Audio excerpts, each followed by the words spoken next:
Welcome to the November housing market update from CoreLogic RP Data.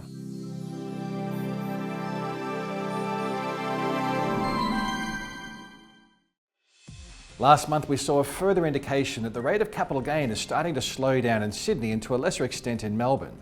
Combined capital city home values moved 0.2% higher over the month to be up 1.4% over the past 3 months and 10.1% higher over the past 12 months.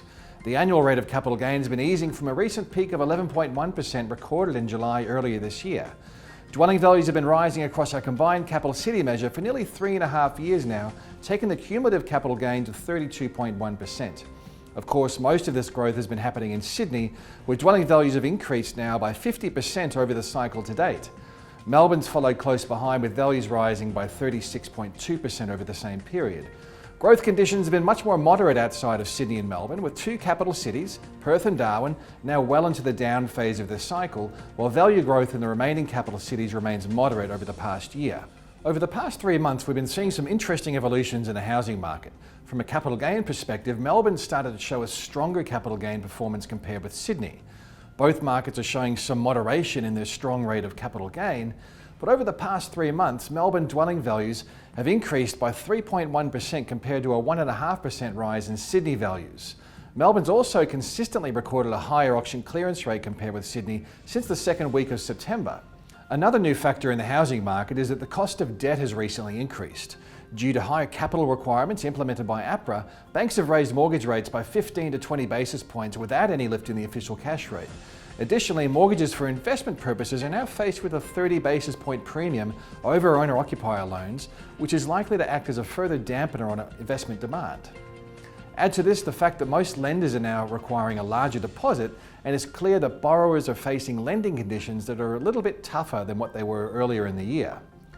Auction clearance rates have also continued to ease off, with the capital city weighted average clearance rate falling to 61%, the lowest clearance rate since June of last year.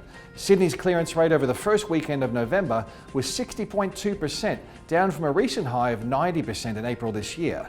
Melbourne clearance rates have been a little more resilient, recorded at 65.6% over the first week of November. Auction clearance rates have been easing since April, and if the trend continues, we'll see the weighted average clearance rate fall below the 60% mark for the first time since early 2013. The spring season, when listing numbers normally rise substantially, hasn't been as active as what we've seen over previous years. Nationally, the number of properties being advertised for sale is 2.7% lower than a year ago, and newly advertised properties being added to the market are 3.6% lower than the same time last year. Listing numbers have risen substantially in Perth and Darwin, where housing market conditions are the weakest of the capital cities. Sydney's the only other capital city where stock levels are higher than a year ago. Higher stock levels means more choice for buyers, which should help to take some of the heat out of the Sydney market. As always, housing market conditions are very different from city to city and region to region. Sydney dwelling values have recorded the most substantial capital gains over the current growth cycle, up by 50% since the middle of 2012 and 77% higher since January 2009. Growth conditions now appear to be moderating, with dwelling values rising by 1.5% over the 3 months to the end of October and by 15.7% over the past 12 months. Listing numbers are rising, auction clearance rates are the lowest since 2013, and rental yields have also reached a new record low across the Sydney market as value growth has consistently outpaced growth in rents. The rate of capital gain across Sydney appears to be moving through the peak of its cycle, and it's likely to continue to moderate further going forward. Melbourne has retaken the title of best performing capital city market, outperforming Sydney for capital growth over the past 3 months. In fact, with a 3.1% capital gain over the past quarter, Melbourne's rate of capital gain has doubled Sydney's. While the Melbourne market's looking to be a little bit more resilient than Sydney's, auction clearance rates have been trending lower, rental yields are the lowest of any capital city, and supply levels remain high in the apartment space and also greenfield housing sector. Similar to Sydney, the outlook for Melbourne is likely to be one of moderating growth going forward. Brisbane's housing market recorded a dip in dwelling values over the month of October, with values down 0.2%. The small reduction in home values comes at a time when the Brisbane market conditions have been on an improving trend. The rate of capital growth has been contained and sustainable across Brisbane, with our indices showing a 1.2% increase over the rolling quarter, and values are up by 3.8% over the past 12 months.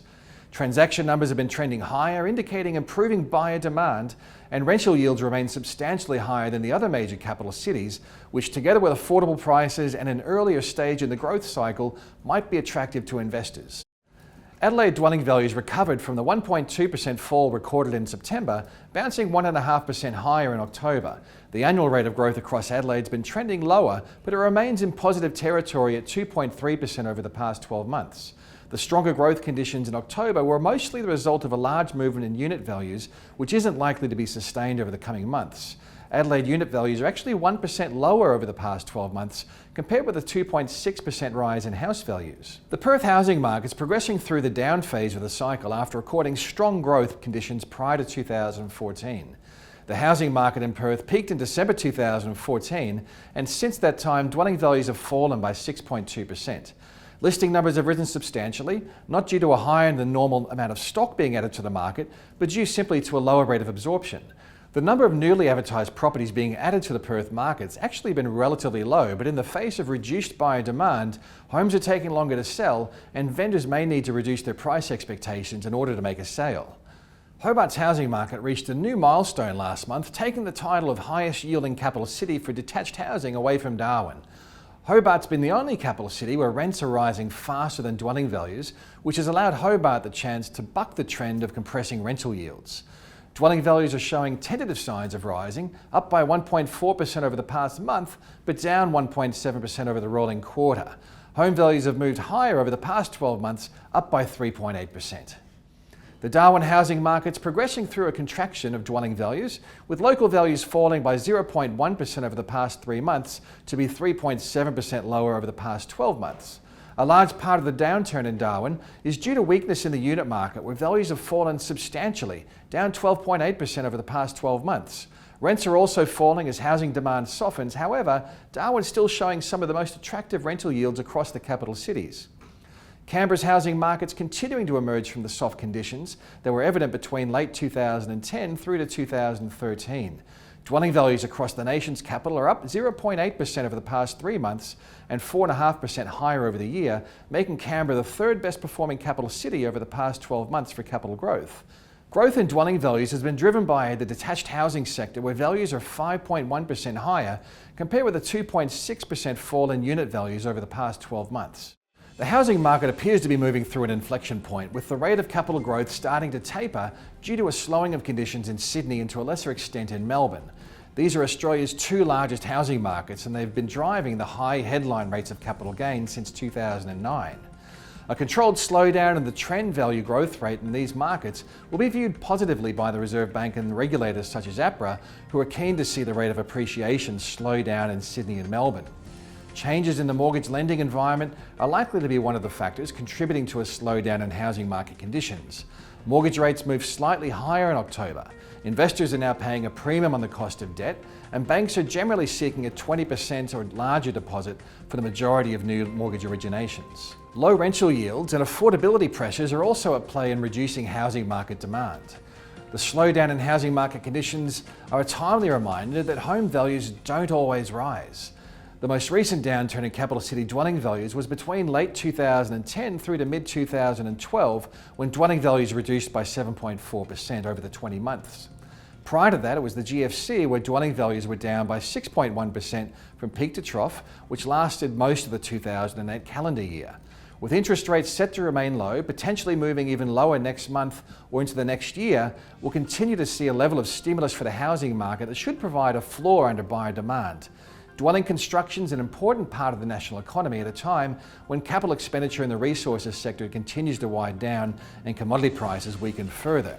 It will be important that home buyers and investors remain active at a time when new housing supply is moving through record levels. If the cooling trend continues, we should see housing market conditions become better for buyers. This means more stock to choose from, more time to make a purchase decision, and a better ability to negotiate on the contract price, which will be a welcome change for those looking to buy a home in Sydney or Melbourne, where selling conditions have been strong, but buyers have faced very high levels of competition and rapid selling times for the available stock.